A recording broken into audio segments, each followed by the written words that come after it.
రాంబాయి నీ మీద నాకు మనసాయనే. ఈ సినిమా ఎంత హిట్ కొట్టిందో తెలుసే కదా. కానీ క్లైమాక్స్ మాత్రం హీరోయిన్ వాళ్ళ నాయన చంపిన పద్ధతి అందరిని బాధ పెట్టింది. హాగో అదే ఇన్స్పిరేషన్ తీసుకున్నట్టున్నాడు మనోడు. ఎంత గొప్పటి ఘనకార్యం ఎలగబెట్టిండో చూడుండ్రి. సినిమాలను చూసి మంచేమో గాని షేడే ఎక్కువ నేర్చుకుందా ప్రమైతురు కొందరు. మొన్న నడుమొచ్చిన రాజు వెడ్స్ రాంబాయి సినిమా చూసి ఒక మోతెవారి ఆ సినిమాలో హీరోయిన్ తండ్రి పడ్డ కథల పడి ఇప్పుడు స్టేషన్లా ఊసల్లెక్క పెడుతుండు. ఇగో ఇడ కానొస్తుండు కదా ఏం తెలవని శుద్ధపూస తిరగబోయి జీపెక్కుతుండు. ఇతగాని పేరు మనోహరు. మేడ్చల్ జిల్లాలున్న అన్నోజిగూడలు ఉంటాడు. వాళ్ళ ఊర్లోనే ఉండే వాళ్ళ చుట్టాల పిల్ల కందికొండ రమణితోని లగ్గం ఫిక్స్ అయిందట.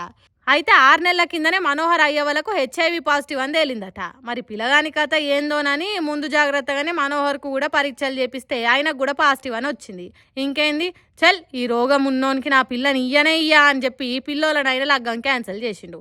దాంతో మనోనికి ఎక్కడలేని బాధ కోపం అన్ని దన్నుకొచ్చి ఎంత ధైర్యం రా నీకు, నాకే పెళ్లి కాకుండా చేస్తావా, ఆగు ఇట్లా కాదు నీ పని అని చెప్పి ఇంట్లో ఇవ్వలేంది చూసి లోపటికి జొర్రి ఆ పిల్లకు హెచ్ఐవి రక్తం సూదిన నింపెక్కిచ్చిండు.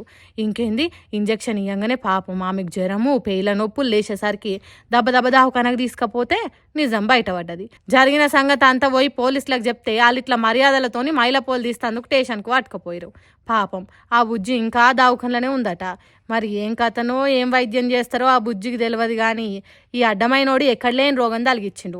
మరి ఇక సినిమాలు అయినట్టు చేస్తే సచ్చినట్టు ఇచ్చి లగ్గం చేస్తారు అనుకున్నాడో ఏమో కానీ సచ్చేదాకా పొట్టు పొట్టు చంపుతారు. ఇక చూసిర్రా సినిమాను చూసి ఏసొంటి ఘనకార్యం పెట్టిండో. పాపం ఆ పిల్ల బతికి ఎట్లనో ఏం పాడో. ఇప్పుడు ఒకవేళ రోగం తక్కువైనాక ఎవరన్నా ముంగట్టుకొస్తారా లగ్గం చేసుకోనికే? పోని వీనికే ఇజ్జి చేద్దామన్నా ఈయన కథ ఇట్లుండే. అటు ఇటు కాకుండా చేస్తేవి కదరా ఓ ఆడవిల్ల బతుకని పొట్టు పొట్టు తిడుతురు ఈ ముచ్చటేరకైనోళ్ళు. మీరు కూడా పెళ్లిళ్ళ కోసం గిసొంటి కథలు పడేరు, జోపు ఇడ్స పెడతారు, యాది పెట్టుకోరి. ఏమంటున్నాం ఇంకో ముచ్చట, సినిమాలను సినిమాల తీరే చూడుర్రి చాలు.